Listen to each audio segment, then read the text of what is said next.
Thanks for inviting us in at 6 o'clock, and we begin tonight with President Trump and Republicans celebrating the House passing the president's $4.5 trillion tax and spending cuts legislation. The final vote coming late this afternoon and was mostly along party lines.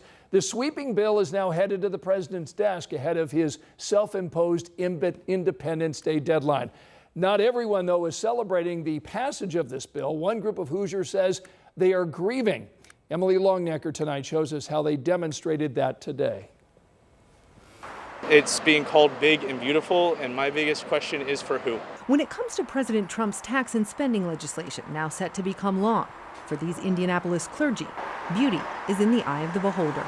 And to this group of multi-faith leaders who gathered outside Senator Todd Young's office Thursday afternoon, the new law and Senator Young's vote for it are anything but beautiful. Ashes to ashes, dust to dust.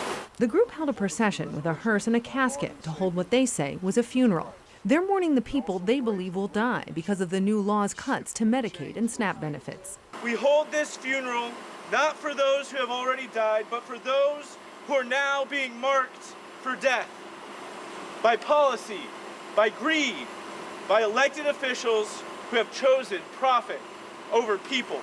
Young, along with Senator Jim Banks, voted for the legislation, which, along with cuts to Medicaid and SNAP benefits, also enhances tax credits for companies who make semiconductors that want to build manufacturing facilities here in the U.S. The legislation also allows people who make overtime and tips to deduct some of that from their taxable income. So taking the working class folks that will benefit from this, yes, that works for them. But I think the main idea of this whole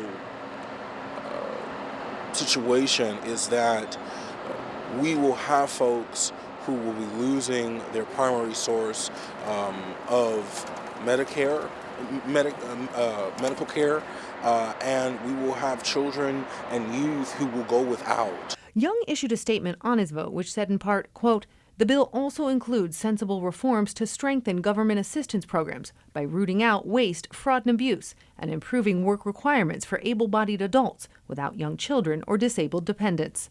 Critics of the bill say many who receive Medicaid and SNAP already work, but don't make enough to pay for health insurance and food. We are going to lose our neighbors and our family members because of not what we didn't get, but what's being taken away.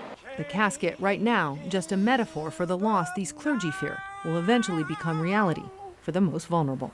In Indianapolis, Emily Longnecker, 13 News. So if you'd like to read Senator Young's full statement on his vote, you can go to WTHR.com.